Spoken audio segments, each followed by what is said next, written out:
International forum पर झूठ बोलकर हकाइक छुपाता है।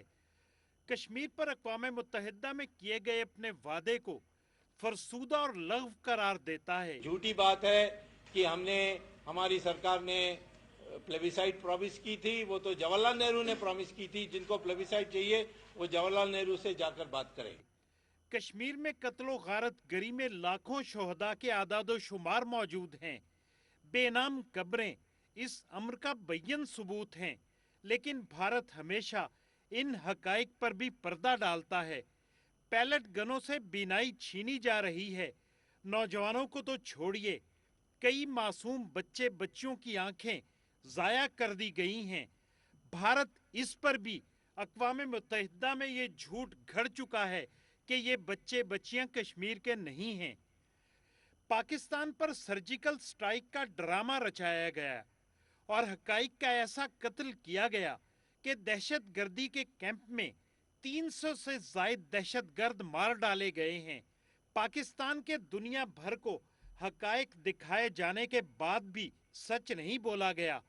यही झूठ हर अंदरूनी महाज पर भी बोला गया और मोदी हुकूमत जिस तरह से कोविड पर नाकाम नजर आई और उसका झूठा भरम जिस तरह से तार तार हुआ, वो खुद मोदी सरकार के लिए निहायत शर्मिंदगी का बाइस है। एक एक दिन में 10-10 हजार लोग मरे, लेकिन सरकारी आदादो शुमार में छुपाकर झूठ पर झूठ बोला गया। गुजराती अखबारों और भास्कर समूह ने तमाम राज्यों से मौत के आंकड़े को छिपाने का जो खेल पकड़ा है, उससे अब अंग्रेजी अखबार भी सीख रहे हैं। बहुत देर कर दी। वैसे एक एक आदमी के घर जाकर जांच होनी चाहिए कि कितने लोग कोविड से मरे हैं और कितने लोग इलाज ना मिलने के कारण मरे हैं। अगर हम दिल्ली में ही मरने वालों की संख्या सही सही नहीं जान सकते हैं, तो फिर दिल्ली को झूठ की राजधानी घोषित कर देना चाहिए।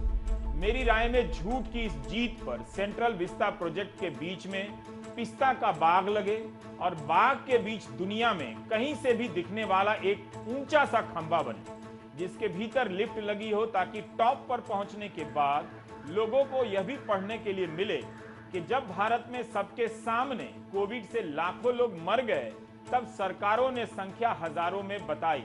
ऑक्सीजन की कमी से मरने के बाद भी ऑक्सीजन की कोई कमी नहीं है जैसे सरकारी झूठ के साथ साथ भारत की जनता ने इस झूठ को भी स्वीकार कर लिया कि लाखों लोग नहीं मरे हैं। दुनिया में झूठ की इससे बड़ी जीत दूसरी नहीं हुई है। उसी की याद में यह खंभा है, विजय खंभा। आधुनिक सत्य ऑफ इंडिया ASI के नीले बोर्ड पर लिखा होगा।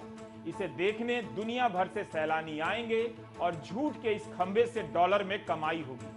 इसके बाद सरकार कानून बना दे और कहे कि अब भारत में सच और झूठ का झगड़ा खत्म हो चुका है, झूठ को ही सच घोषित कर दिया गया है। इस बदइंतजामी में प्राइवेट अस्पतालों ने लोगों को जिस तरह से लूटा है कि रवीश कुमार का कहना है कि तमाम प्राइवेट अस्पतालों के असासे कोविड से पहले और बाद में जांचे जाने चाहिए। कायदे से जिस तरह इन 3 महीनों में भारत के नागरिकों ने अपमान झेला है, पूरे साल केवल इसी दौर पर बात होनी चाहिए। मार्च और अप्रैल के महीने में लोग लिख रहे थे कि 6 लाख का बिल आ गया है, तो कोई लिख रहा था कि 14 दिन में 8 लाख का बिल आ गया है। ब्लैक फंगस की सर्जरी का बिल 4 लाख का आ गया है, तो बाकी सारा खर्चा मिलाकर 14 लाख का हो गया। इस तरह के ट्वीट आ रहे हैं। जुल्म की इंतहा देखिए कि एक बूढ़े किसान का बेटा मर चुका था, लेकिन प्राइवेट अस्पताल वालों ने पैसे बनाने के लिए उसकी लाश को कई रोज वेंटिलेटर पर रखे रखा।